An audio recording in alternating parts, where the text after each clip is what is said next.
Hello guys, I hope you all are doing great. आज की video में हम बेटा हिस्टीन टैबलेट्स के बारे में बात करेंगे कि ये टैबलेट्स जो हैं वो किस तरह से काम करती हैं और इनको कौन कौन से लोग ले सकते हैं, कौन कौन से लोगों में ये नहीं दी जाती और इसके साइड इफ़ेक्ट्स क्या होंगे और इसको डोज़ क्या दी जाती है, इसको करेक्ट डोज़ क्या है। तो आज की वीडियो में हम इस टैबलेट के बारे में कंप्लीट रिव्यू करेंगे। ये आपको फार्मेसी से वर्टिन टैबलेट के नाम से मिलेगी, वर्टिस्टार एमडी टैबलेट के नाम से मिलेगी और जीवर्ट एमडी के नाम से मिलेगी। एमडी का मतलब ये है कि ये माउथ डिजोल्विंग टैबलेट्स होती हैं, जिनमें एमडी लिखा होगा वो माउथ डिजोल्विंग है, वो आप पानी के बगैर ऐसे ही अपने मुंह में रखेंगे तो वो डिजोल्व हो जाएगी और इसका इफेक्ट भी जल्दी आता है। जल्दी असर के लिए इनको माउथ डिजोल्विंग फॉर्म में बनाया जाता है।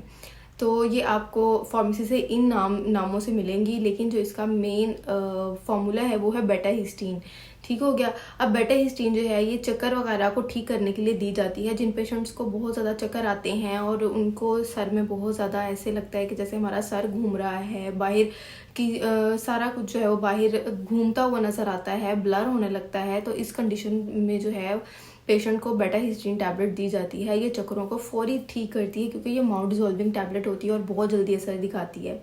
अगर हम इसका मैकेनिज्म ऑफ एक्शन देखें तो ये एक एंटी वर्टिगो मेडिकेशन है। एंटी वर्टिगो का मतलब ये है कि ये वर्टिगो को ट्रीट करने के लिए यूज़ की जाती है। वर्टिगो यानी चक्कर को ट्रीट करने के लिए दी जाती है। इसका मेन काम क्या होता है कि ये हिस्टामिन H3 एंटागोनिस्ट है और हिस्टामिन H1 रिसेप्टर एगोनिस्ट है। मतलब इसने H3 रिसेप्टर्स को ब्लॉक करना है और जो H1 रिसेप्टर्स हैं उनको जो है इस फंक्शन को बढ़ाना है। ठीक है, तो इस तरह से जो है ये चक्कर वगैरह को ठीक करती है। और आगे हम इसके डिटेल में यूजेस देख लेते हैं कि ये चक्करों के अलावा किन किन और बीमारियों में दी जाती है।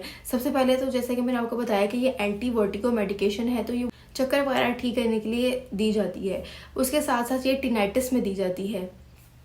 टिनाइटिस एक ऐसी ईयर की बीमारी है, हमारे कान की एक ऐसी कंडीशन होती है जिसमें हमें बहुत सारी अनडिजायर्ड आवाज़ें जो है वो सुनाई देती हैं, जैसे कि घंटी की आवाज़ होना, हवा की आवाज़ का जो है वो सुनाई देना। तो इस तरह की आवाज़ें हमें सुनाई देती हैं, हालांकि ये हो नहीं रही होती, तो इसको हम टिनाइटिस बोलते हैं और इस कंडीशन में भी ये टैबलेट दी जाती है। कॉन्ट्राइंडिकेशंस देख लेते हैं कि कौन से लोगों को ये दवाई नहीं दी जाती। सबसे पहले pregnant females, breast feeding females, उसके साथ साथ वो लोग जिनको कैंसर है या एस्थमा के पेशेंट्स या पेप्टिक अल्सर है, जिनको ओरल अल्सर है, वो इसको इस्तेमाल नहीं कर सकते।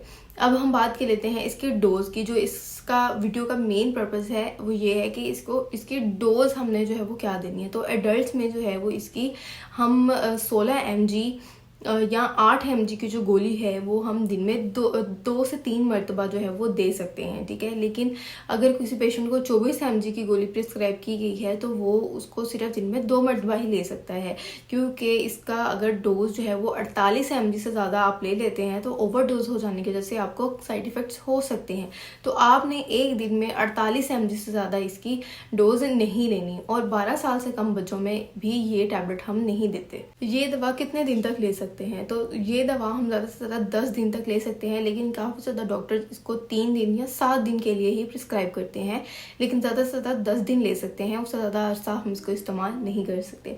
अब हम इसके साइड इफ़ेक्ट्स की तरफ आते हैं। तो इसको लेने से आपको उल्टी जैसा फील हो सकता है, आपको नोज़िया हो सकता है, पेट में दर्द हो सकती है, स्टमक पेन हो सकती है, आपको जो है वो सर में ज़्यादा दर्द हो सकती है, आपके बॉडी पर रैशेज़ हो सकते हैं, एलर्जी के रिएक्शंस हो सकते हैं। ये इसके कुछ साइड इफ़ेक्ट्स आपको हो सकते हैं, लेकिन अगर आपको कोई सवियर साइड इफेक्ट अगर आपको लगे कि ये हमें हो रहा है तो फौरन अपने डॉक्टर को विजिट करें। आई होप कि आज की वीडियो में कंप्लीट इन्फॉर्मेशन आपको मिल गई होगी बेटा हिस्टीन टैबलेट्स के बारे में। तो अगर आज की वीडियो आपको पसंद आई हो तो वीडियो को जरूर लाइक कीजिएगा, शेयर कीजिएगा और चैनल को सब्सक्राइब करना बिल्कुल ना भूलिएगा, ताकि मेडिसिन और मेडिकल कंडीशन से रिलेटेड वीडियोज डेली बेसिस पर आप तक पहुंचती रहें।